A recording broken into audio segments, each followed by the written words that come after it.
Hello friend, कैसे हो आप सब। आई होप कि आप सब अच्छे होंगे। तो चलिए आज हम बात करने वाले हैं कि आप अपने फ़ोन में बहुत ही सिंपल तरह से बटन हाइड कैसे कर सकते हैं। तो इसी वीडियो में हम आपको बताने वाले हैं बहुत सिंपल स्टेप है जो आपको देखनी है, फॉलो करनी है।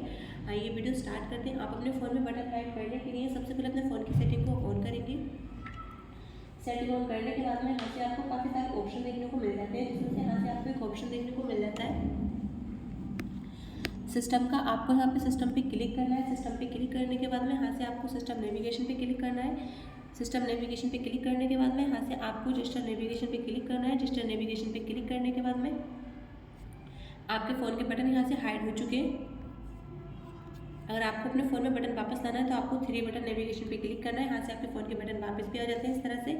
तो बहुत ही सिंपल है। इसी के अकॉर्डिंग आप अपने फ़ोन में बटन हाइड कर सकते हैं। आई होप कि आपको वीडियो अच्छी लगे। वीडियो अच्छी लगे तो वीडियो को लाइक करें, शेयर करें। चैनल पर नए हो तो चैनल को सब्सक्राइब करें। मिलते हैं नेक्स्ट वीडियो में, तब तक के लिए बाय एंड टेक केयर।